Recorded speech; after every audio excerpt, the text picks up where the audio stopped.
Welcome, viewers. Happy to welcome you all for In Conversation with a talk series on Sundays. Welcome to this Sunday for a wonderful show, I hope. I've been, doing this conversation with professionals, entrepreneurs, successful people, budding entrepreneurs, essentially, which I'm actually targeting the recent years. And a lot of inspirational leaders, CEOs of various organizations, business owners, and so on and so forth.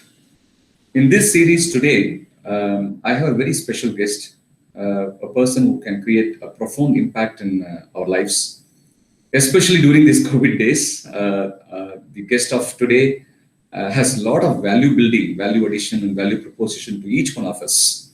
I have personally experienced in the past by interacting with the guest today. I'm sure guest today is going to add a lot of value to our conversation. Before I actually introduce guest to you all, I thought I'll first welcome, a warm welcome to Mrs. Gita Krishnaraj. Welcome, Ji. Thank you. Thank you so much for having me here today. So, this is Mrs. Gita Krishnaraj. Mrs. Gita Krishnaraj is a much accomplished leader, entrepreneur, and fitness coach of India. And she's a successful CEO and entrepreneur of Maverick Fitness Studios India Limited. And she's based out of Chennai. She's internationally certified expert, fitness expert. She's certified from CHECK, C.H.E.C.K, Czech Institute from USA. And she's been trained personally by the founder of Czech Institute as well, if I'm right. And she's an actor, writer, author, and a dancer, classical dancer, and much more, versatile personality she carries in her profile. And I know Mrs. Gita Krishnaraj for some time. I have interacted with her. It is a proud privilege for Sea Change to host Mrs. Gita here as a guest. And way back in 2012, she was one of the, the prominent speakers of our program called 24/7 Management Conclave. First time in the Asia we conducted in SRM University in association with MMA. And she was the first speaker, and she delivered about 3 sessions, if I'm right. And it is well recorded. It's available in our YouTube channel, Sea Change Online. And she is well recognized and received honor from various people. The 3 people I'm going to quote here, that will, I think, give you a clear picture about whom we are actually going to converse with. One is Dr. APJ Abdul Kalam, and she has performed her dance at Rashtrapati Bhavan when he was president. And Dr. Shankar Dayal Sharma, he was also then president. And Mahatri Arana, who's the founder and the spiritual guru of Infinitysm, and she's an ardent follower and radiant, student of Infinitysm. And Swamiji, Gaudamanandaji of Ramakrishna Mission, she has received an honor because I'm going to share a couple of things about that during my segment 3. I have 4 segments to cover. Of course, she received, a certificate from Czech Institute from the founder himself, undergoing a fitness program as a coach training. And she has published a book called Kaivalya in the recent past. I'm going to share something about that. In fact, she's going to share more about that in our segment 3. And she has received Rotary Award and much more things. So, in fact, it runs into a couple of pages when I start reading her profile. So, before I, read out all that, I thought, let me just directly introduce the guest to you so that she can share more about it. And Sea Change is a privilege and proud moment to, invite Mrs. Gita in our show to take it forward. Thank you, Mrs. Gita, for wonderful acceptance. And I'm sure I can take you through my 4 segments of conversation. Are you all right? Thank you. Looking forward to it, Anand. It's really a pleasure. I've always wondered why people have a vote of thanks at the end, because I think gratitude is the mother of all virtues. And so I'd like to start by saying thank you so much for inviting me, for thinking of me, for inviting me. And thanks to anyone watching this, spending the next few moments with us. Thank you. Thank you very much. Thank you very much, Gita ji. Gitaji, the conversation is completely informal, so you can feel free at home and share your thoughts. The first segment is all about your personal journey as a student and your family background and how you got into the entrepreneurship and how you got into fitness. That is more important because today's session is all about fitness. Yeah, so my parents are Dr. S. Krishnaswamy and Dr. Mohana Krishnaswamy. They're very well renowned documentarians and television serial producers. Our company is called Krishnaswamy Associates. And my grandfather is Director K. Subramanian, my father's side, who is considered the father of the Tamil film industry. And my grandmother on my father's side is Mrs. Gita Krishnaraj, who was a very holistic person. She was an artist in her own way. She was perhaps the first woman music director of India because she composed music for my grandfather's films. And she was a scholar.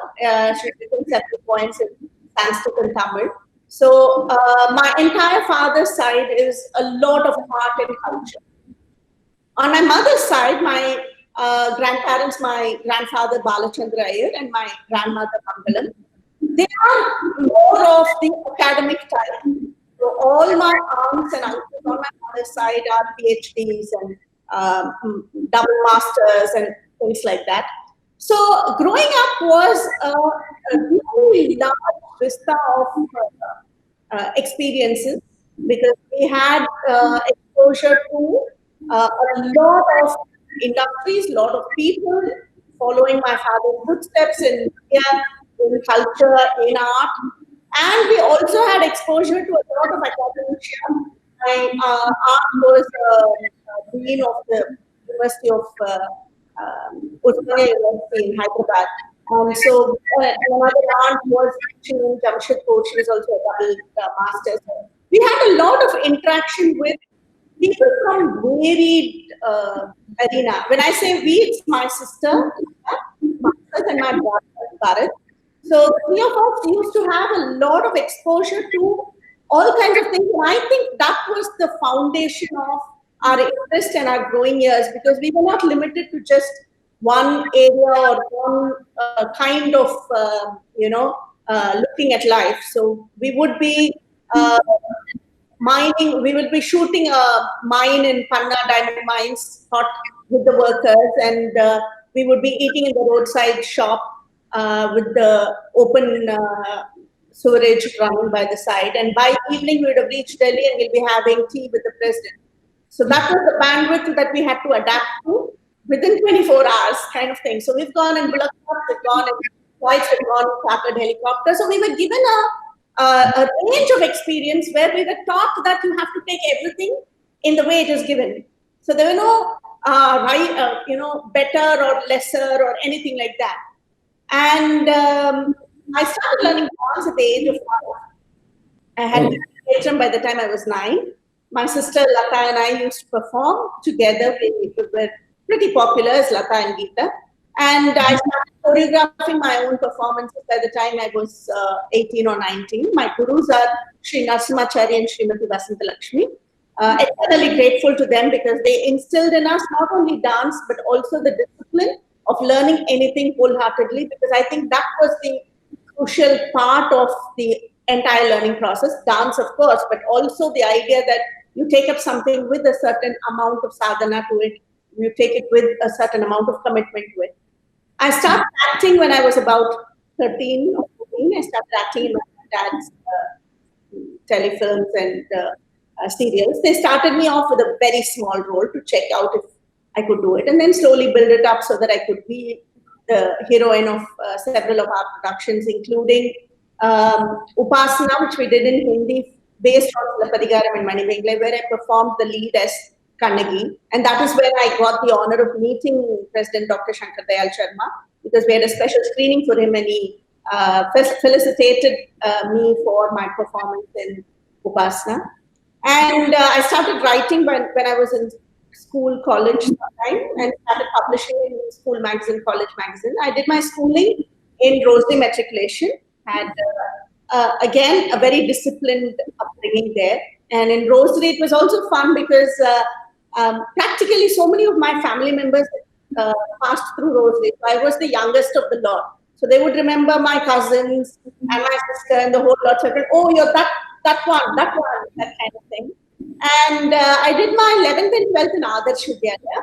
That was again a beautiful experience because from an entirely disciplined environment, we got the freedom of expression when we went into Adarsh. So it was a very different experience. And my friends, we had a absolutely beautiful time there. Mm-hmm. I went on to do my corporate secretaryship at Etharaj College. And again, that was a very different experience getting into college.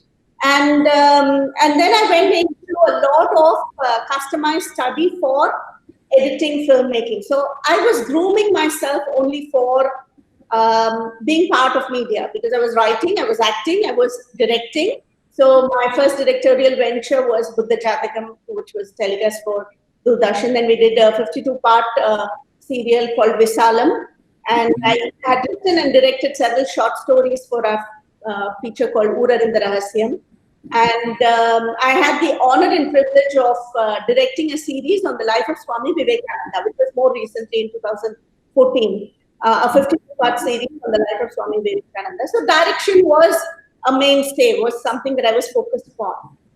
And I was writing, I was dancing, and I was totally into media. And then I met Krishnaraj.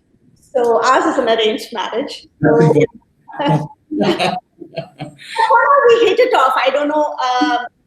The idea of arranged sounds a little funny today because the very first sentence he told me was, as far as I'm concerned, they're equals. What goes for you goes for me. So that kind of set the tone of our entire relationship where we were not, gender biased or put into any specific vertical of this is how you should be or this is what is expected out of me kind of thing. We were friends. We still are the best of friends. So that was the way in which we started interacting. And Krishnaraj and I are blessed with a beautiful daughter, Meenakshi, who's right now doing her PhD in Australia from the University of Sydney. So over the first few years of my marriage, I realized that we were not getting enough time to spend together because he was busy. He was running a air conditioning business, which had footprints all over India, and he would be traveling, and they were one of the Blue Star's major dealers and all that. And I was busy with my shooting, and a shooting day it basically starts at 6 o'clock in the morning, and you come back by 9:30, 10, and you really don't have time for much else than sleep. So it was a very hectic period. And in 2003, Krishnaraj wanted to diversify into fitness. He's a fitness aficionado. He's a sports person. He used to play cricket. And to him, fitness was a very important part of his daily life. So we had a room filled with equipment even when I was married. So when I started my marriage. So the minute he thought that the industry was opening up in India, he wanted to launch his own fitness studio. So that was only a diversification for both Krishnaraj and for me. So we thought, okay, why not do that together? So we have something in common that we can work on and build together. So that's how Maverick was launched in 2003. Okay. It took over our lives. So by 2005, we already had several branches, and I had to take a step away from media, and I was only part-time doing certain projects which I was involved in and not paying full attention to that. Started building Maverick. And over the period of time, it took so much of his time also that he had to give up his other businesses, and he also started focusing on Maverick per se. And that has been our journey. So we have literally kind of dived into the whole fitness. Very nice. Yeah, the transition from arts and dance and classical dance and the complete based family into a business is something phenomenal. I think Mr. has convinced you very well. Yeah, I should give credit to Krishnaraj on one other front also, because he would say, you had such a beautiful exposure on so many things when you were growing up. But sports was left out. Let me make up for that lacuna. So you would always bring in that, because sports was never my mainstay when I was growing up. And it was only because of Krisha that I even got into the idea of anything to do with sports or fitness. So Wonderful, wonderful. In fact, I have attended a couple of your sessions way back in 2013 or 2014. In fact, Maverick, in my understanding, when I met you long ago, that you talk about wellness, you talk about literacy, the holistic lifestyle, and so many things which you talk, which is about 360-degree wellness of a human being. So my segment 2 is all about Maverick. So can we get into our segment 2 session? perfect. Okay, the segment 2, I would like to hear from you points like this. This is essentially meant for every human being who are watching here in this show. And each one of us are actually right now in COVID days, so we have to be very, very, very secured in terms of our health, in terms of our immune, in terms of our mental health, essentially. And since Gita Krishnaraj handles, Mr. Krishnaraj handles Maverick Studio, I thought I would like to ask certain questions on behalf of each one of you, my dear viewers. Ms. Gita, first one is all about the fitness field. Yes. So from your perspective, in terms of literacy, in terms of education to children, kids, in terms of our lifestyle, and in terms of the holistic, the approach towards fitness, would you be able to share your thoughts first from Maverick point of view? Yes. So in 2003, when we launched Maverick, I used to jokingly say that people wanted me to pay them for coming and sweating it out in my studio. So that was the attitude, because fitness was not really something that was a common thing. It was meant for sports stars or film stars or models and athletes and things like that. So the idea that you need to be fit because you have a body and it's your responsibility was not there. And I am proud that Maverick in its own way played a part in building that culture, because we did a lot of awareness programs right across the country to ensure that fitness is not something that is relegated only to the superstars, but is something that is common for all and available for everyone. In that sense, yes, the culture has expanded. Today, fitness is not something that people only who are in peak performance thinks about. I think the idea of fitness has seeped into everybody's head, but it has also taken a negative turn. And when I say a negative turn, I mean that, like, if you need to go from place A to place B, you sit in a car and go. You're perfectly okay because you have been taken from place A to place B by sitting in a car. But that doesn't mean you can drive 10 other people there because you don't know how to drive. You're just a passenger in the seat. In the same way, because something has worked for you, it does not make you a fitness guru who can hand out suggestions. So I know people who, without knowing who I am, would come and say, why don't you try intermittent fasting? Why don't you try keto diet? Why don't you do this? And it's like, just because you know a few phrases, you think that you are kind of an expert now, or it may have worked for you. 100% it may have worked for you. The science of fitness is just like how you have a very different thumb impression, very different voice. Your entire biochemistry is very different. It's very unique for each individual. So unless you know how to handle a person from A to Z and take them through the whole journey, it's not warranted to give suggestions off the cuff, because they have bad repercussions. I know people who have tried some kind of a diet because it worked on someone else, and they've had very wrong, bad experiences going through that. And it has a negative impact. Same way with fitness. When you're doing an exercise, there is a certain physiology to it. There is a certain way in which you have to proceed. So in fitness parlance, we say you have to isolate and then integrate. Isolate is when you work on a separate muscle so that you are able to build the strength of that muscle. But the idea of isolating is so that you can integrate it into a movement pattern, so that the entire body has to work in coordination with the rest of the body. So without knowing the science, just because something has worked for you, if you try to propagate it, it's going to have negative feedback. It's going to have a lot of negative results. So if you're interested in fitness, please go ahead. There are any number of qualified certifications that can help in you understand. I started my entire fitness journey because I was curious. Because initially, when we started Maverick, my role was only as a management entrepreneur. So I had nothing to do with fitness because I was performing, I was practicing 3.5 hours a day. So I thought that was more than enough.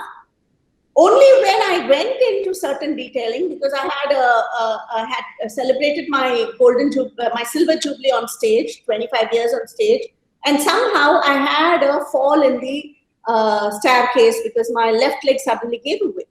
And that is when I went into fitness to understand why is my body treating me like this, because so long I have been dancing without any problem. And I understood the basic difference that you don't dance to exercise, you exercise so that you can dance better. Exercise is a form by which you can strengthen your body so that when you're doing whatever the activity may be, sports or dance or ballet, whatever it may be, your body is able to take that stress because you have trained it. So training is not dancing. Exercise is exactly, it's a build-up. So I went into the detail, and then for various reasons, I went into my certifications because I wanted to know scientifically how and when you need, like for example, yoga is very different. Strength training is very different. I am qualified in both. I have my yoga certification also. I practice yoga also. I am a strength trainer also. I love my strength training sessions. So I had to satisfy my curiosity on why the difference, how the approach is so different. At the same time, benefits are almost similar. So I had to do all that. And only after I was convinced, I went to the market to even say, hey, I know certain things that I want to share with you. In fact, I still remember interacting with Paul Check, founder of the Check Institute USA, where I did my holistic lifestyle coaching. When I was interacting with him, and he said, you should spread this message. And I said, I don't know if I'm ready. What if there's so much more that I don't know? And he said, if everyone waited to know everything, you will not find the time at all because nobody knows everything. So as long as you are 100% sure that what you know is correct, then it's time to start spreading that information to the people. You can keep building, keep learning, keep updating your information, keep doing your research. But you have to take this forward. And only when he told me, go ahead, I even started interacting with people and spreading the word. So fitness per se is something that has to be very, very personal. It has to be something that you learn because you take time to understand the features of your 20K mobile. I think this body is way, way, way more precious and irreplaceable. And you have to take the time to understand. It's not like, there's a saying, doctors can't put broken eggs back into the shell. In the same way, your body is the shell and you need to know. There's no point in going somewhere and saying the doctor didn't diagnose well. You should know what's wrong with your body. It's your body after all. You live with it 24/7. So if you don't know, how can anyone from outside know? So I think that is the first premise that we have to start taking into our children. And with that in mind, we launched the Maverick Fit Kids. It's a physical literacy curriculum for schools, which we do from class 1 to 12, where we teach children not only exercise, we give them video lessons on how the body works, what is physical literacy, how movement helps. So the very idea of physical literacy is that your body, through movement, learns to understand the world. So there was a study done, where sea squirts were studied, and they realized that these were born with a brain, but they swim and go attach themselves to a host. And once they are attached, because they don't need to move anymore, they digest their own brain. Okay. So if you don't move, you don't need a brain. And that is the plain truth. So you have to learn how to move and use your body. And every time you move your body, there are certain neural pathways that are created, which enhances your cognition. So based on that principle is how we have developed the entire physical literacy curriculum for schools. So Maverick is very, very excited about what we do. So that is our passion in the way we deliver it. In fact, two things profoundly I have learned in this conversation of this particular topic. One is about normally in behavioral science, in training programs, we talk about body language. Right. And this body language is completely different because body speaks. In fact, in Tamil, we say, Udal Kuru Mori. The body speaks. Yes. So that you nicely put it. And then the metabolism of each one of us, we only know, because we live with that body. Absolutely. Because an apple may suit you. For someone else, the same apple from the same tree may not have the same impact because you have a very different biochemistry inside. There's a huge laboratory that's working inside you. So you have to know what works for you.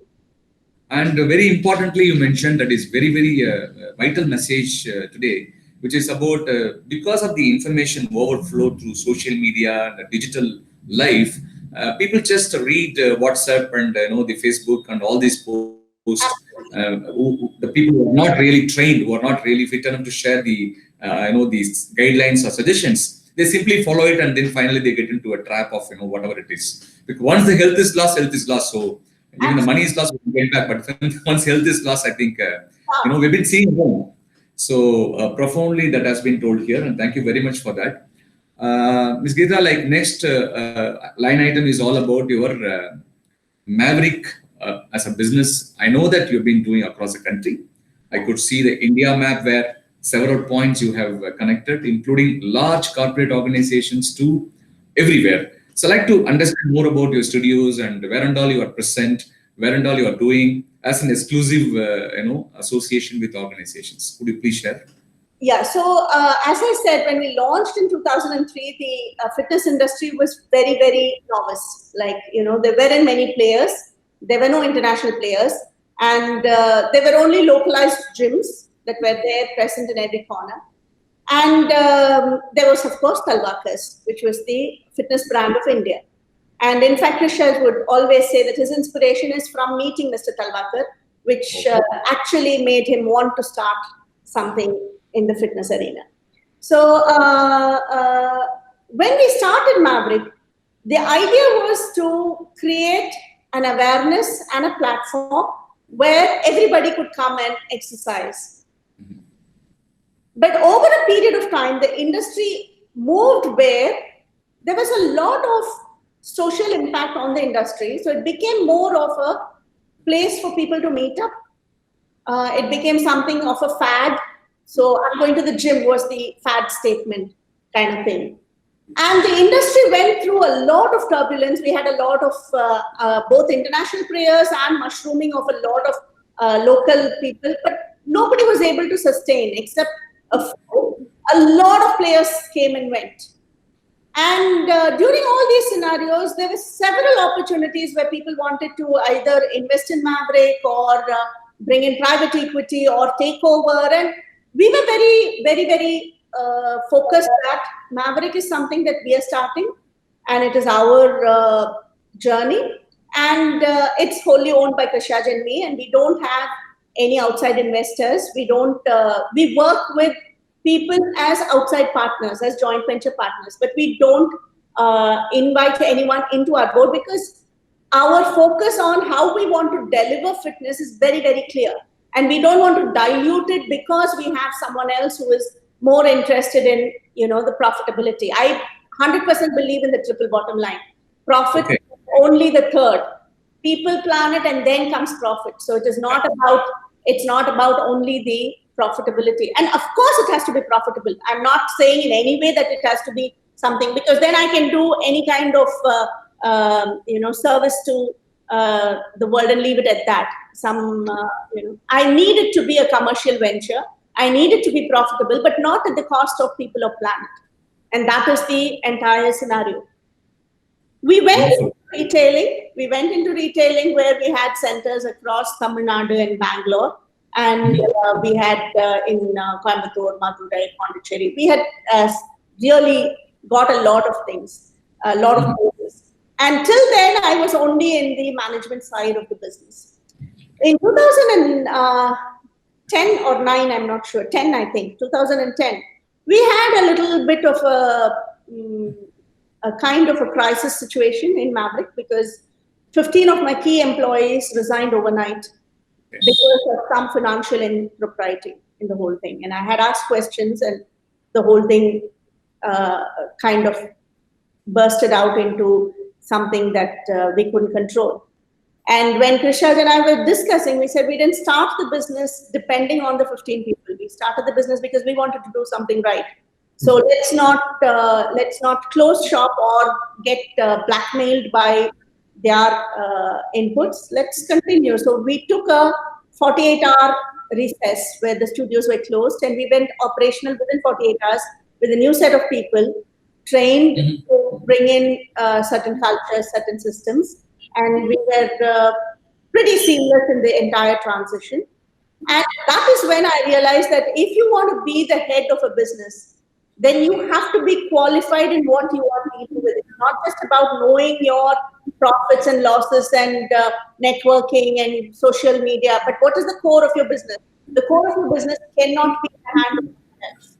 It has to be something that you don't have to do it all the time. Like I was never going to be a trainer on the floor. But I needed to know enough about my arena before I can teach the people who are going to be delivering it on how it has to be done. So it was in that period, within a period of 1 year, I did 5 certifications from abroad, from Czech Institute and from Metabolic Typing, Health Excel UK. So I went around, did a lot. I had to study the industry. I wanted to ensure I knew the field. And I realized that so many people in back home in India were actually lagging behind on the holistic scenario of understanding the body from a holistic perspective. So I immediately arranged for 40 of my trainers to attend the Czech Institute program for an online course. Right now, online courses are very, very easy, but right then it was not something that was very apparent. So we arranged for them to have online courses, got them all certified, so that when they are on the field, when they are on the floor, they will know what we are trying to achieve and how they can talk the same language. So we trained them, and all this took about 18 months in the whole process. But that was the building phase of Maverick, where we could relaunch ourselves as holistic wellness coaches with enough certified, quantifiable information, and at the same time, the people who could support the whole process flow. And then we again went into a lot of different markets.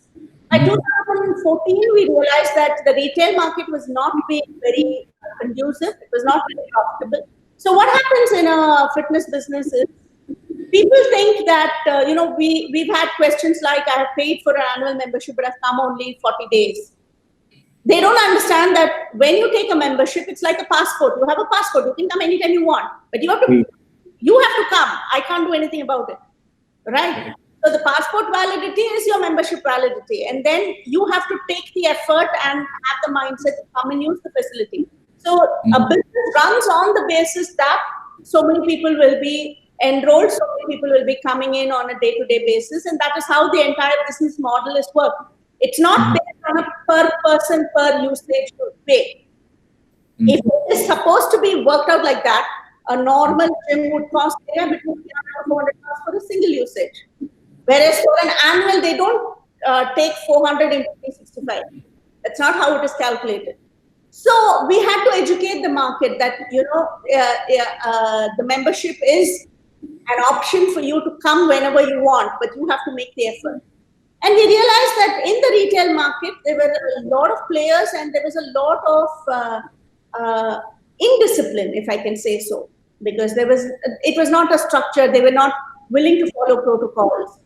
So we moved into a corporate area. We had the opportunity. We moved into a corporate arena where the corporate facility gives us the entire ambience. You have a catchment of people because people are working there. They want to give that to them as a perquisite. And some very high there. Yes. So we went into the corporate segment. So we have gyms for the cognizant technologies all over India.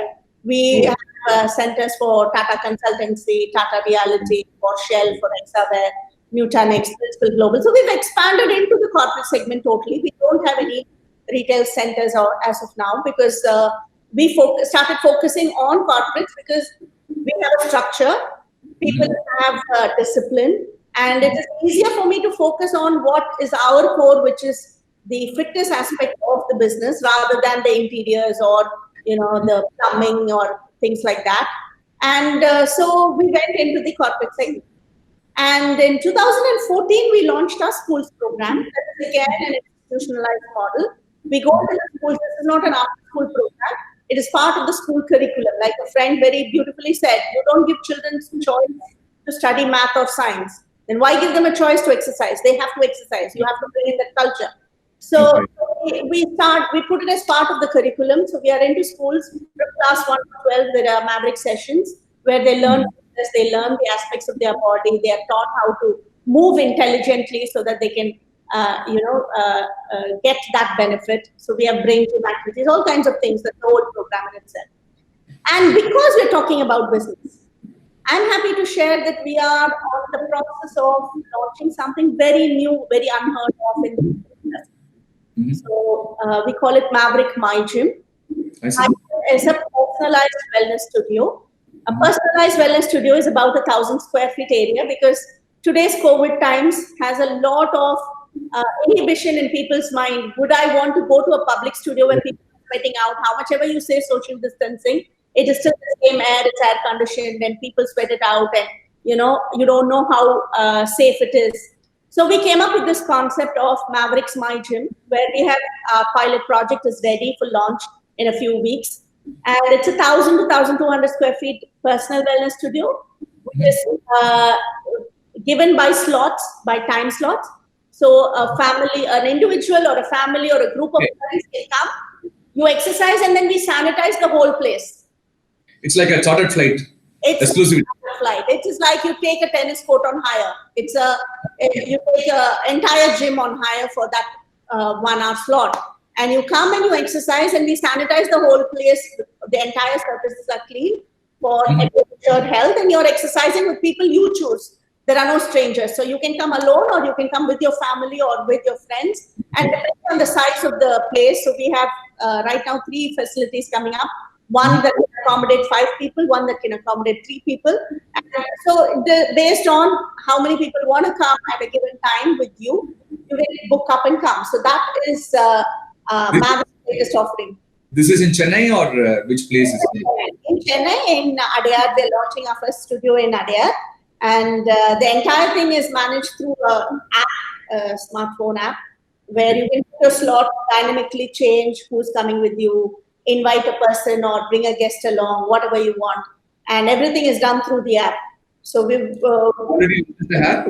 You have the app name now? But they're not launched it because the place is not ready. So we will launch it together. It's called the Maverick My Gym app. Okay. Okay, very nice. I mean, the transition from humble beginning to a corporate expansion is something phenomenal. It's really a big transformation in terms of business. Because we all know that, every street corner has got one, the fitness small setup. People are, the individual runs it with a lot of passion, of course. Even I attended one of the centers locally, the gym master whom we call. He's a well-built body, 6-pack and all that. And he works 12 hours, 18 hours a single day.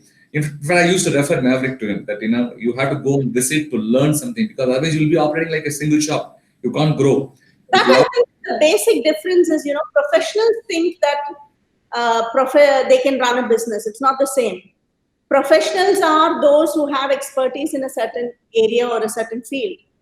In order to monetize it, to expand it, where you can run something in multiple locations without your physical presence being needed, is the aspect of entrepreneurship of business. That you can take a concept and make it into something that can multiply without your physical presence being a bottleneck. Absolutely. I always advocate this, as a strategic advisor to many entrepreneurs, that, your business is actually trapped because of you. Absolutely. You are not able to multiply yourself. So, and some entrepreneurs have their own passion and connected only to the business. So they don't want to get out of, come out of the day-to-day routines of the business. Right. How will you grow? I mean, if you are so much... You cannot be in 10 places at the same time. So you're limited by your physicality, that you have to be only in that place. So if you want to build a successful business, then it should be something that is replicable with systems. And I think the very journey that we have had with all these corporate giants is because we have very clear SOPs. We have very, very stringent KPIs. We monitor, we ensure that compliance is 100%. We don't even allow a 99.9%. We have 100% compliance in all aspects of business. And that is crucial for expansion. In fact, that's what we always tell entrepreneurs, like how Mukesh Ambani runs his business. Right. You can see him in every shop of his businesses. but the business runs. He's actually watching IPL. So, so Yeah. that's wonderful. And you have covered really length and breadth of Maverick operations. So I have a question on behalf of entrepreneurs. Like, every business, leaders like you have learned, made mistakes, deliberately or otherwise, Yeah. knowingly, and then corrected yourself and then bounce back.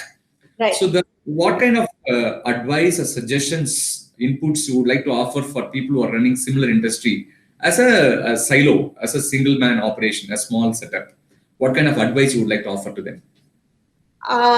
One, I think you should be extremely passionate about the industry you're in, because without that, you're not open for change. That is the premise on which you're willing to adapt, you're willing to check. Otherwise, it becomes dreary and say, again, I have to change. You have to change because industry keeps changing. There's nobody who's arrived.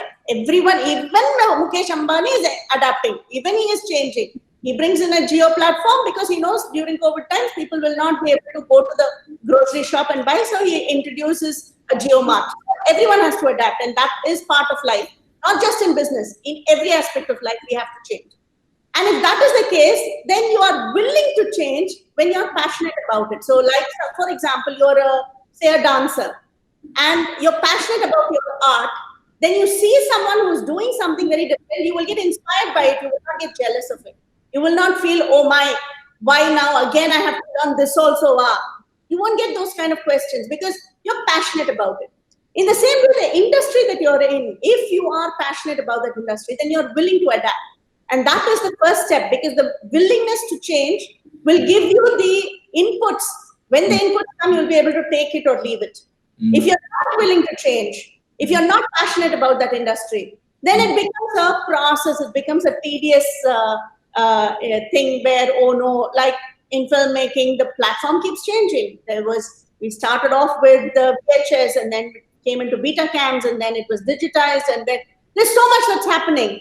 And now every mobile phone has a option to record the quality of video that is stupendous, actually. So you should be willing to change. You should be willing to adapt. And you should have the passion in that industry so that you can do that. Having had the passion, one has to have passion. One has to get certified, qualified, qualified. and also learn what is called management. Yeah. You have to be competent. So just having the passion is not enough. You should be competent in it. So you should, and competence is not something that is done and over at one stage in life. I'm still studying. I'm still learning. I just recently did my design thinking from MIT, and I continue. Every year I take up some course where I have to either qualify in relation to business or in relation to fitness or in some aspect. I have to keep learning, and I think keeping the student alive in you is very crucial because it helps you become competent at what you are passionate about. So you have to be competent in it. Having become passionate and competent about it, you have to know how to monetize it. That is a very different art.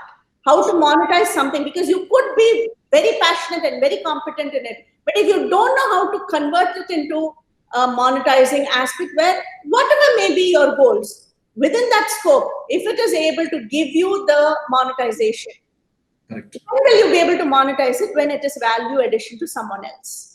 Absolutely, you're right. In fact, if you're not able to add value to anyone, you cannot monetize it. So being passionate and competent, you have to add value to someone and thereby monetize it. And that, I think, is the entire plan of how you can be successful. Absolutely. You beautifully shared the business cycle. So business life cycle of any entrepreneurs, it's perfectly fine.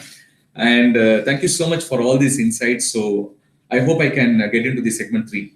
Yes, perfect. So the segment 3 is all about empowering society. It's all about society, giving back to society, supporting the society, people around us, neighborhood. Few questions I'd like to ask you to get some insights from you. One is about the young generation, especially in the age group of 15 plus onwards. Now people started earning good money, especially in urban cities. And everyone has got their own way of leading life. Especially in Tamil Nadu, across Tamil Nadu, there is an improvement compared to rest of India. We always say that Tamil Nadu is growing, definitely, in spite of all the challenges all of us have. See, one of the bigger challenge we find from youth of this time, they are extremely stressed up because of the work pressure at office or studies, and they give very least importance. Not everybody. I'm just not generalizing it. Yeah. Some people don't, offer sufficient time to improve upon their health, fitness. Though the awareness is grown, definitely, no doubt about it. So a lot of people are obese, and we always advise as a parent, we push people, and we do all sort of mechanism because we are not trainers like you. So how do we make sure that children and the kids and adults who are obese, who are unable to really manage their physical, fitness? So, as I always say, knowing is not enough, you have to do. And very often the problem is in the bridging that gap, because everybody knows. Everybody knows that an apple is healthier than a vada. But then we know what our hand goes out to. Everyone knows that you have to exercise. The information is there. The knowledge is there. But how many of us actually get out of bed to exercise every morning is $1 million question. Even for those in the profession, I know, I'm being honest, there are days when I think, oh no, I have to exercise today. There are days. But then, thankfully, because of Maverick, there is a culture, there is a sense of discipline, there is a sense of, needing to be there. And for that, I'm eternally grateful to Maverick, because it gave me the focus that, hello, you cannot be obese, you have to be in form. If you're going to represent an industry, you better be there. So there have been days when it has pushed me rather than me taking the initiative to go out there. But what happens in most cases is, and here I'm going to go into a little depth of our previous understanding. I am an ardent devotee, I can say, of the idea of India, because I think India is a very beautiful country with enormously rich heritage, and I've had the pleasure and benefit and privilege of studying it in detail with my father when we did various films on Indian culture and Indian history. So in many ways, I am in awe of India. But one of the things that as growing up in India is that we have a certain amount of so-called spiritual beliefs that are embedded into us as we're growing up. And one of those beliefs is that we are not to be physically, looking at only our physicality, like how, money is wrong, or like don't be over-ambitious. Similarly, don't keep looking at your body. Body is only so much. But then body is the fundamental identity of who you are.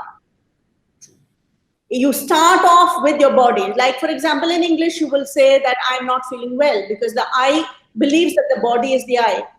In all Indian languages, you will only say, எனக்கு உடம்பு சரியில்லை, मेरी तबीयत ठीक नहीं है. You will only say the health is not well, my body is not well, because you don't identify the I with the body at all. And that is the culture of India, where you're asked to think of your body as one aspect. And yes, it is only one aspect, but it is a very crucial, important, basic aspect, because without the body, you don't exist.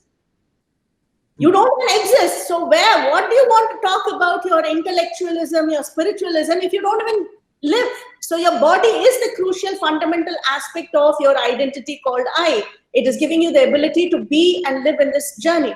And therefore, there has to be a cultural change here, that it is not about the outward beauty. I don't have to look at it from a zero size, or do I go to a beauty parlor to look like this, or do I have this kind of acceptability in social pictures.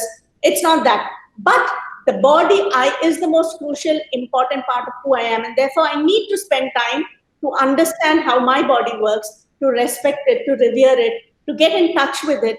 Because if you get in touch with it, you cannot ignore it.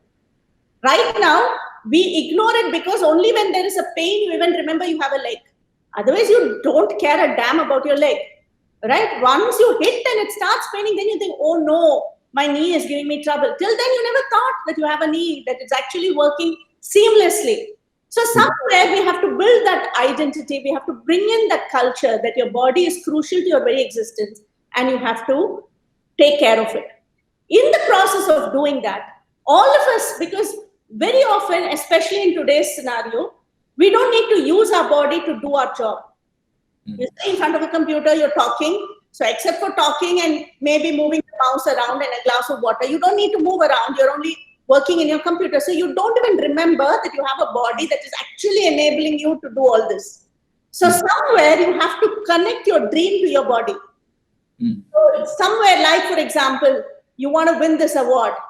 Can you visualize yourself going on stage, fit, not in a wheelchair, not limping, not obese, not having to take the help of someone to climb the stairs, but are you able to see yourself go up the dais at 80 to receive this prestigious award in perfect shape? So if you link it, you know that it is through this body you're going to be able to actually deliver that.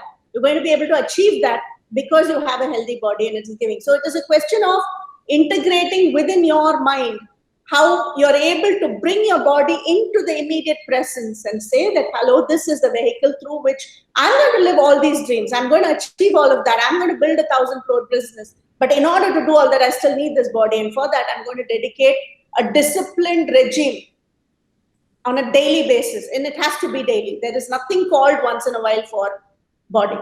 You have to have a regime on a daily basis. It may not be the same thing. You could cycle one day, swim another day, go for a walk, maybe do intense cleaning. That is also very, very dynamic. You have to climb up, remove the loft, put things down. Yeah, that is actually a physical activity. So, but build something where on a daily basis you are getting in touch with your body and recognizing that it is actually giving you the opportunity to live this life. And if you bring in that sacredness, then you cannot miss out on treating your body with the reverence it actually deserves. Absolutely. In fact, Dale Carnegie said once, knowing is knowing, doing is doing, knowing is not doing. Absolutely. So the regularity is what the biggest challenge for many. And for which I think we have to take interest on ourselves first.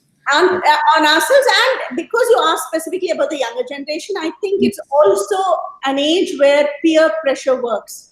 So rather than an adult telling that you go to the gym, if there are 5 friends who go to the gym, the 6th will automatically come. Okay.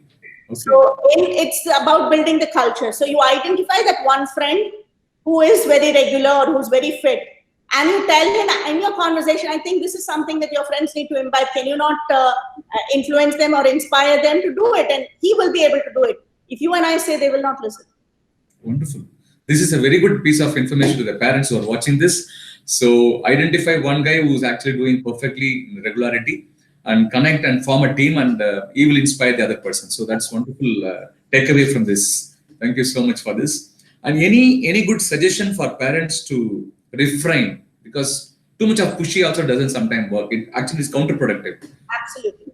So my main thing to parents is that trust yourself, your good parents. Your children will turn out very well. So let's not be hyper tense about the whole aspect. And primarily, as parents, we think that we can, stop our children from making mistakes. And that is the biggest blunder, because you don't learn if you don't make mistakes. What you have to actually be there when they make a mistake so that you can help them get up again. It's not prevent them from making a mistake, because unless they learn, when you're around and when they are 3 and they have fallen off the bicycle and you're there to help them get up and tell them it's not the floor's fault that you fell, you should be actually pedaling like that. You're helping them. You're helping them understand this is the way the world works. Instead, you go and beat the floor and say, floor, why did you break my daughter's heart? Now you're building a culture where you're making them think that someone else is responsible for their failures. It's not so. You have to teach them how to fail and get up after a failure. And it's easier when they are young. When they are young, they have made their mistakes, learned from their mistakes. They know how to make the right choices after that. Especially in adolescence, I have seen so many parents who are paranoid about the idea of them having a boyfriend or a girlfriend. Okay, the world has changed. The world has changed where gender is not really a very demarcated role anymore. In fact, I would always tell my daughter, she grew up in a co-ed school, and I'll say that you being the best friend for this boy is actually going to be beneficial to some girl sometime, where she'll say, because you had a friend called Meenakshi, you know how to treat a girl better. You know how to deal with her better. You have taught them how to be in a common platform without needing to escalate any gender at all. So they are needed to teach our children how to be in a heterogeneous setup and not be isolated in their thinking. So why become so tense? You are there to course correct when necessary, but let them make their mistakes. Allow them to learn how to make those mistakes so that they learn how to make their decisions better. If they've never made a wrong decision, at 40 and 50, when you make a wrong decision, it's very difficult to correct. When you're 20, you make a wrong decision and your parents are there to help you correct. Now you know that that is a decision that I'll never make again, and it's so much more easier. True. In fact, adults are actually well informed nowadays. Absolutely. One of the days, they are well informed. The information is pretty clear. Civil society is also growing, tremendously across the globe. Today, by the click of a button, you get entire globe information. So it's not just about, only Chennai or India. It's about global information. In fact, they talk more about global perspectives at home when you talk to children. In fact, they are more informed, well informed. And this generation, they may not know what they want to do. They may not have clarity on how to get that done, but they are absolutely clear what they don't want. And I think that's a big step. Because I don't think when I was their age, I knew what I didn't want. I was still groping to figure out, do I want it or do I not want it? They are very clear. This is not something I want. 100% there. What I want, I will figure out. As I proceed, I will learn. I think that is a very, very profound. It's really profound. And, my spiritual guru always says, never give advice even if they ask. I agree with him on that front.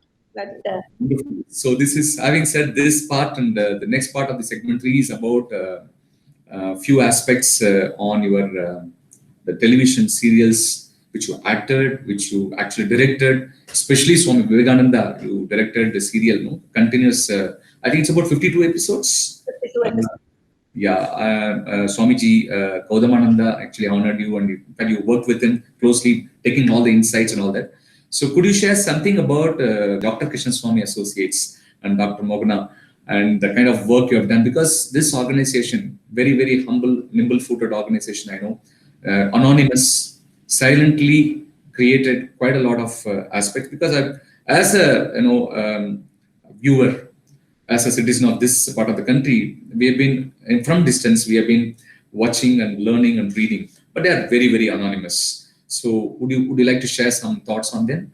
Yeah, so Dr. Krishnaswamy and Dr. Mona Krishnaswamy are my parents. And Krishnaswamy Associates was established in 1964 by my father. And his focus was on documentary films because he had studied film and television in New York at that time. And he was very disturbed by the world picture of India. There were hardly any Indian filmmakers who were projecting Indian history or culture, and they were all only the foreign views on India, which he wanted to correct. And therefore, he launched his company in 1964, and his magnum opus was Indus Valley to Indira Gandhi, a 4-hour film, which was the first Indian film to be distributed by a Hollywood banner, Warner Brothers. And it was released theatrically in theaters where people for the first time watch documentary films rather than a documentary reel before a feature film. So 2 hours of the first part, 2 hours of the second part of 4-hour documentary called Indus Valley to Indira Gandhi. And he focused on documentaries for several decades. My mother joined Krishnaswamy Associates in 1984, if I'm right. Right about the time when Mrs. Gandhi was assassinated. And she is a Hindi pundit and a Hindi expert. She is a biochemist, award-winning researcher with several awards to her credit. And she was in research till then. But when the government wanted Indus Valley to Indira Gandhi translated into Hindi, she stepped in because within 10 days, within that mourning period, we had to deliver a Hindi version of a 4-hour documentary. And that's when she stepped in and we got it done immediately. She got it done immediately. And then she wanted to continue her association with the company. She became the chairman of the company. She has produced all our films and productions thereafter. So she took over the entire production part of the business. And I joined the company in 91. And I had been acting before that. I'm very proud to say that I acted in a remake of my grandfather, director K. Subramaniam's Tyagramani, which was the only film to be banned by the British for its nationalist sentiments before independence. Oh, Did a remake of that, and I had the honor of performing. lovely contribution to the country. Yes, so I had the honor of performing as the heroine of that film. And when I joined in 91, I was an assistant to my father for his productions. And I was learning editing and the entire post-production unit of Krishnaswamy Associates. Then I slowly went into direction myself. I did several serials for television, for telecast. And my focus was always on the serials, on the fiction, because I used to write fiction, I was acting, and I somehow had a lot more of a feel for the fiction. So my sister went into a lot of non-fiction films. And during the course of the entire thing, had enormous experiences, had the opportunity to direct stalwarts and work with them. And we did a serial for Singapore TV 12 on the entire dances of India, for which Madhu Ambadji was the cinematographer. And it was an amazing experience to work with someone of his stature. It was something very new for me. And that won for us a Certificate of Creative Excellence Award from the US International Film and Video Festival in Illinois. And we were choreographing and all that. And Swami Vivekananda was in 2013. It was a very, very deep experience because I had to literally live with Naren, see his transitions, what was his feelings, how did he go through those emotions, because you have to dramatize it. You have to know the nuances. It's not just about what he said. It's not about the crux of his talks or his secret works, which I'm a great fan of. But then it was about his life, about his growing, about what made an individual called Naren to actually follow his guru's footsteps, to go in a pre-transportation world where you had to go by ships to a foreign land, live in isolation and in a different environment, not get accepted, and then prove your worth, and then with one single sentence, Sisters and Brothers of America, actually capture the entire world audience. It was an amazing journey to just live through those moments. And I had absolutely beautiful time with my crew and my artists and the whole works, because it was like a family where we would interact and we would live through those moments. We would go through that. So it was a very cleansing experience for all of us. And of course, Swami Garupanandaji Maharaj was a great inspiration. I still remember when he had come over for his viewing of the first few episodes. And there was one particular scene where Sharda Mata would give the first Bhiksha to the group of students who were going, including Naren, and she would drop that. And he had a tear roll down his eye. So it was very intimate. It was very, very nice to actually watch the whole thing. And the way the film made itself, I must say, it's entirely his grace. I can add little humbly that my parents are aged 87, 82 now. They have watched all the episodes with their grandchildren. Wow. They never missed it. And I think it was telecast on Saturdays, if I'm right, or Wednesday. It was telecast on Sundays. Right now, again, the telecast is happening every Sunday. Okay. In fact, that particular song, no, the title song comes, everybody will get ready to watch at home. Even the person who was selected for playing the role of Naren is also a very, very calm and serene person. Girish, he literally into the role because he said anything for Swamiji. He really kind of got into it. There was nothing that he said no to. He said anything for Swamiji and he gave himself totally. So Girish is his name and he's done a fabulous job. Wonderful, wonderful experience. Thank you for sharing that. And the next two things on segment 3 is about, one is about Kaivalya. You authored a book and you also wrote several articles. I know in Infinity Thoughts, I think you have written series of articles. And I'd like you to share a few thoughts on Kaivalya and your articles. Yeah, so Kaivalya was written in 2003 or 4. And I had just made a few copies for personal circulation to friends. And Giri came forward to publish it as a book only in 2014-15 when they got to know that there was something like this. So Sushma and Ranganathan came forward, and Raman, of course, came forward to publish it as a book. Kaivalya is about, it's actually a dialogue between characters in mythology, the way it enacted in my mind's eye. So, like for example, it starts with Kaikeyi asking Rama, after all, you are God. Why was I chosen the villain to be in this epic?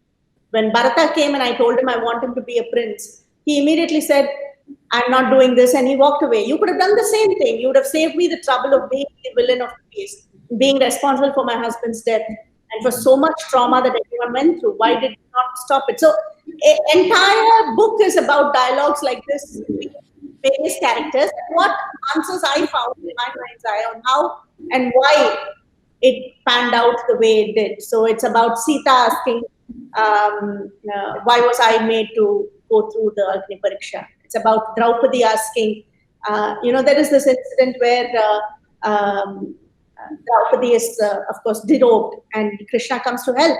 And there is a relationship between that and a time when she would have seen Krishna's hand cut and she would have taken a piece of her cloth and tied it around his finger. So Krishna says, for every thread, I have to give you multifold.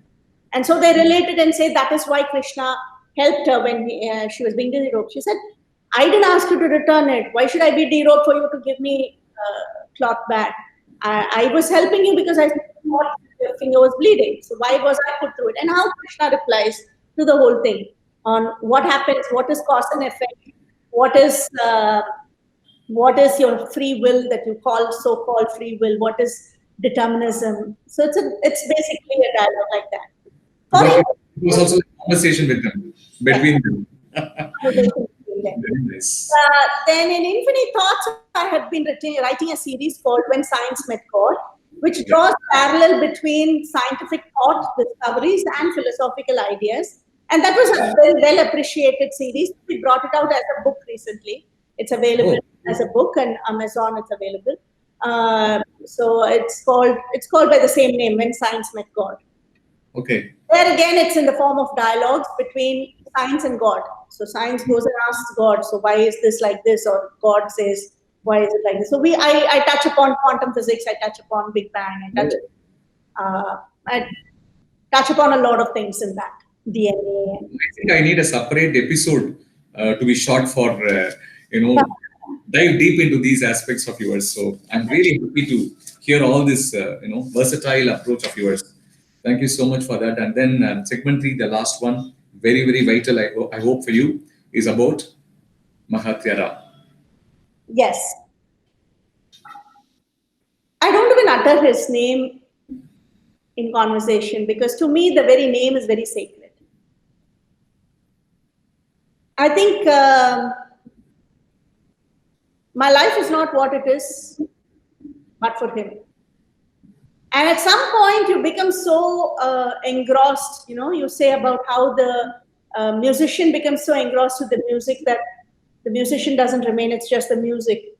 In the same way, I think when you are so connected with someone or so in tune with someone's vibrations, you no longer know that this is my idea or I thought about it or this came from there or where did someone. So which aspect of my life he has not touched is impossible to say. Whether it is in terms of my profession, in terms of my relationship, in terms of how I view the world, in terms of who I am today. It's a culmination of everything that I have seen, learned, and by just merely being in his presence. And I think that is a very crucial part for anybody because initially you learn from your immediate surroundings, your parents. You have a close-knit, a child has a very small surrounding number of people to whom it interacts, and you imbibe, you learn more from what you see rather than what you hear or what is taught to you. You see the way your parents relate to each other, you automatically respect both of them. one of them is being disrespectful, you automatically kind of think it is okay to be disrespectful. So you're in an ambience where you learn by what you are there. In the same way, as you grow up, you're becoming open to a lot of suggestions from outside.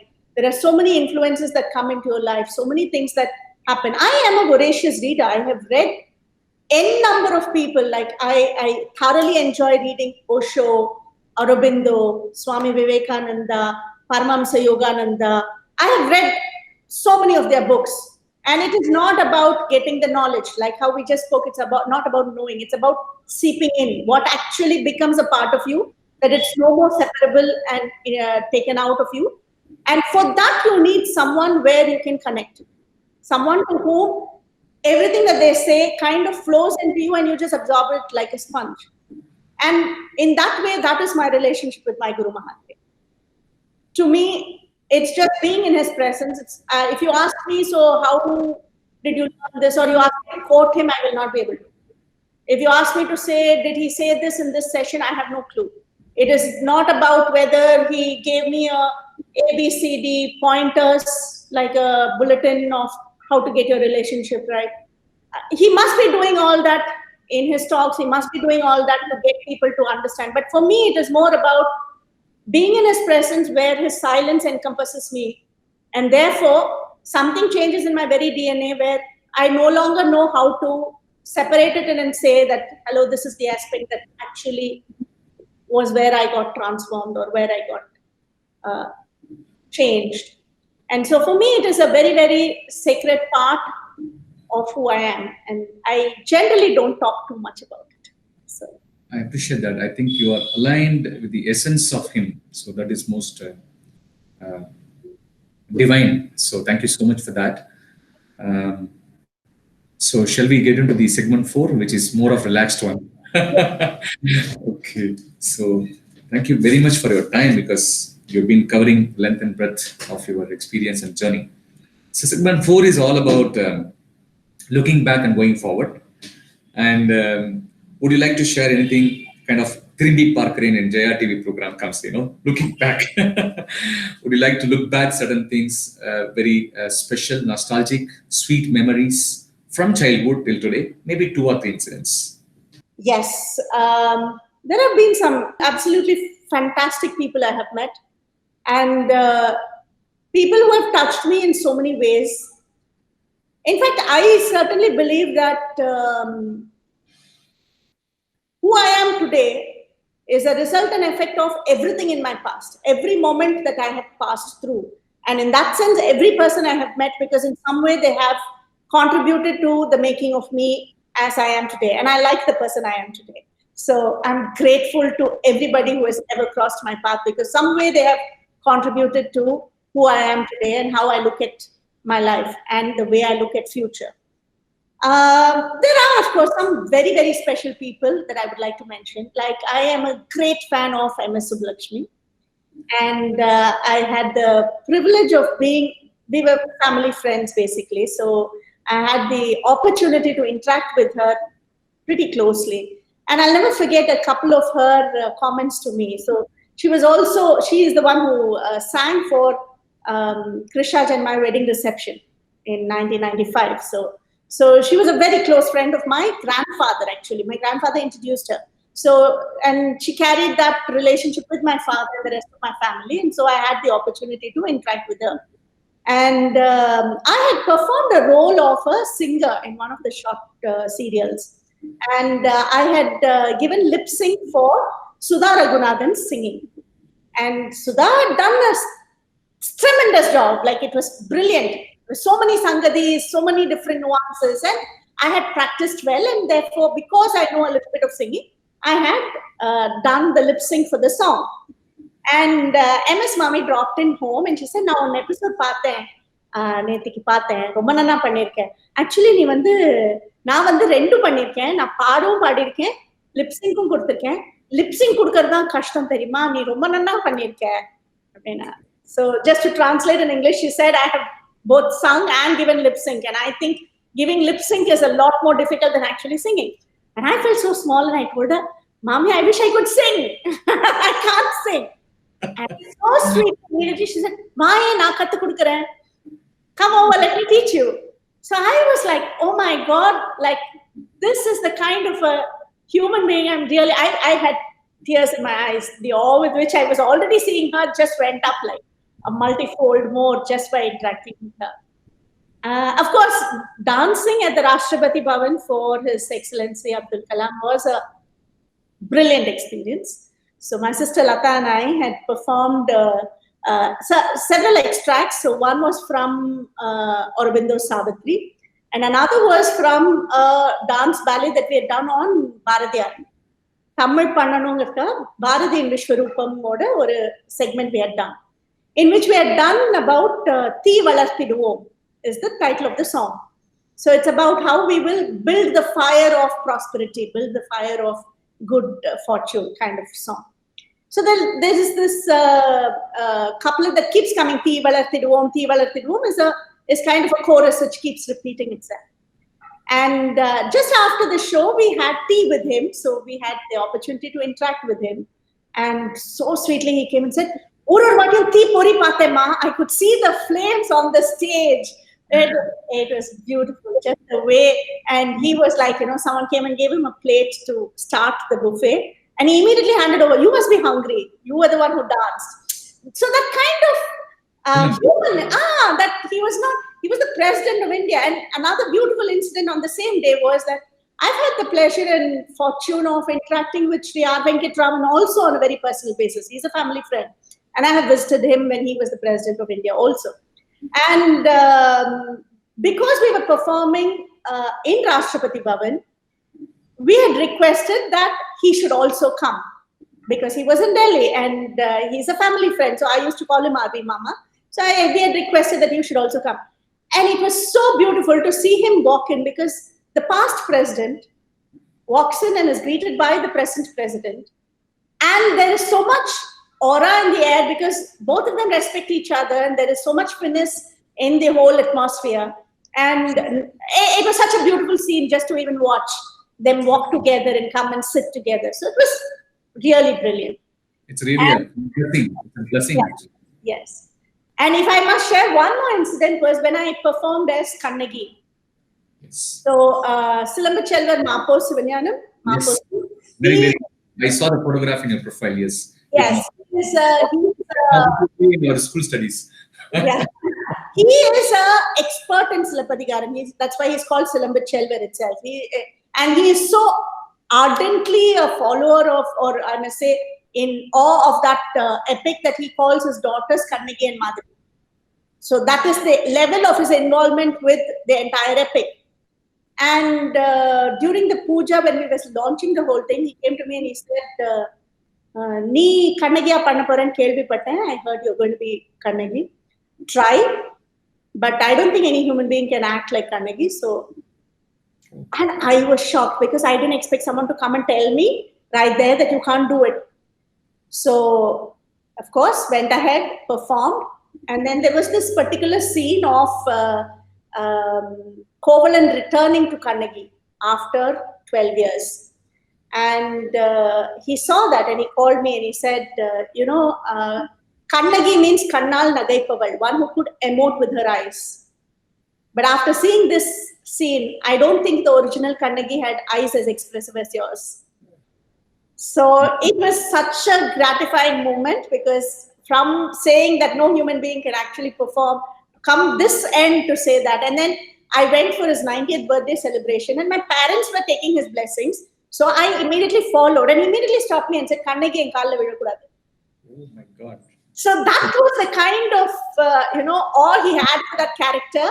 And it made me so humble to even think that someone could, be relating to the character in such depth and in such magnitude.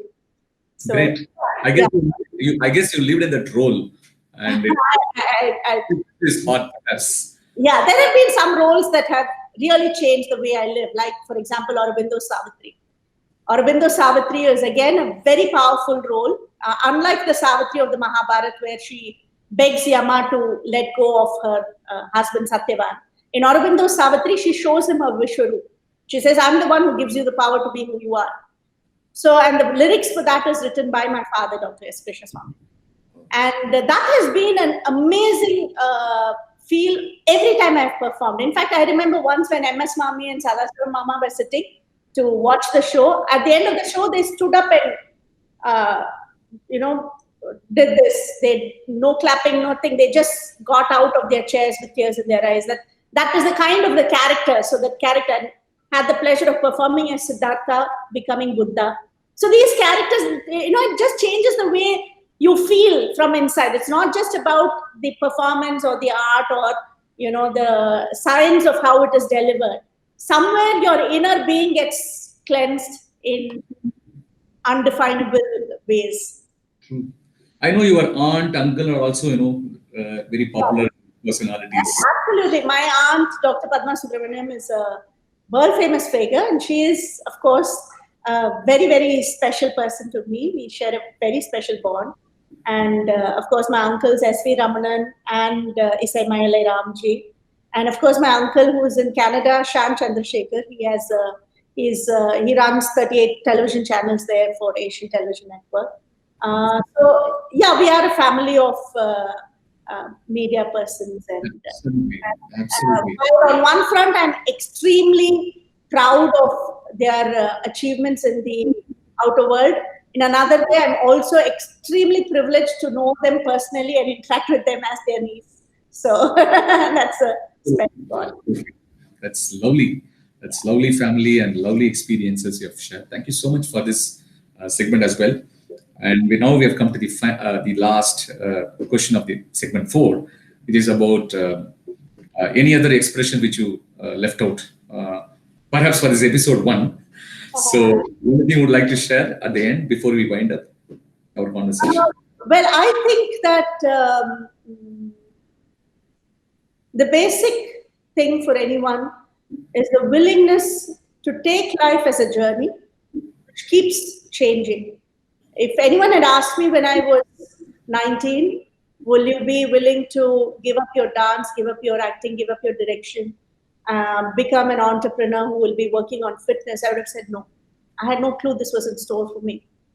And it's true that the industry chose me rather than me choosing the industry. It was the industry that chose me because I had the opportunity and I don't say no to any opportunity. And I think that is why I'm able to say that I write also, I dance also, I direct also, I'm an entrepreneur also, because I don't say no to an opportunity. I say, okay, why not? Why not try it? So willingness to try, willingness to change, willingness to let go. Because if you're clinging to something in the past, you will not be able to face the future. And that is a very important lesson I have learned, where there is a time and place when something worked and probably the future does not need it anymore. And you will need to let go of that in order to move ahead. So like the serenity prayer goes, God show me how I can be accepting, knowing when to let go and be willing to let go. So that is how I would like to think. So people ask me, so what is in future? I said, I don't know, I'm just ready and waiting. So what comes, comes. I'm ready. That's the part. Wonderful, wonderful, Geeta ji. So thank you so much. Any final words about our conversation? So thank you so much. So it has been absolutely brilliant. And I must say that it has been a pleasure interacting with you. And though it has been sporadic, I know that Sea Change has been doing enormous work in so many arenas.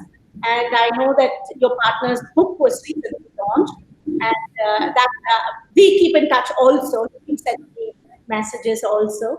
And I have been seeing your growth journey, which has been stupendous, the way you have moved and percolated into so many more areas. So I'm wishing you and the organization very, very well, greater future, and probably a lot more interaction as well. So looking forward to absolutely.